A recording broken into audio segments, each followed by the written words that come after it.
এটাকে আমরা লাগু হতে দেব না, কারণ এইটা প্রকৃতপক্ষে মানুষের ভোটাধিকার কেড়ে নেওয়া এবং নাগরিকত্ব কেড়ে নেওয়া, দুটো কাজ একসঙ্গে করছে। মোদি বুঝে গেছে যে ইভিএম ম্যানেজ করে মনে হয় ও আর জিততে পারবে না, তাই এবারে ভোটার লিস্ট থেকেই ওকে যারা ভোট দেবে না তাদেরকে উড়িয়ে দেওয়ার এটা পরিকল্পনা করেছে। কারণ এই ভারতবর্ষে গরিব মানুষরা সব থেকে কষ্ট আছে, ওদের ও গরিব মানুষদের ভোট কেড়ে নিচ্ছে, এইটা হচ্ছে ওর চক্রান্ত। মানে ও যে শেষ হয়ে গেছে, আর আর ওর ইভিএম ম্যানেজ করেও করতে পারছে না, এই জন্যে এটা ও করছে, গরিব মানুষের কোমর ভেঙে দেওয়ার চেষ্টা করছে।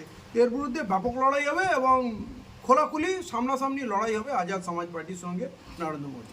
বিজেপিতে বলছে রোহিঙ্গা মুসলিমদের বাঁচানোর চেষ্টা হচ্ছে, এটার প্রতিবাদ করে, মানে রোহিঙ্গা মুসলিমদের বাদ দেওয়ার জন্যই এই কাজটা করছে বিজেপি।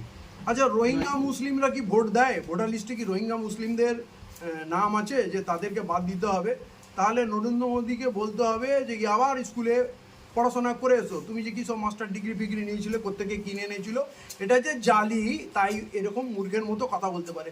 রোহিঙ্গা মুসলিম শরণার্থী হিসাবে এসছে এবং ভারত সরকার আন্তর্জাতিক আইন মেনে শরণার্থী কার্ড তাদের ইস্যু করেছে, এবং তারা কোথায় আছে? দিল্লিতে আছে এবং জম্মুতে আছে, পশ্চিমবাংলায় নেই, বিহারে নেই।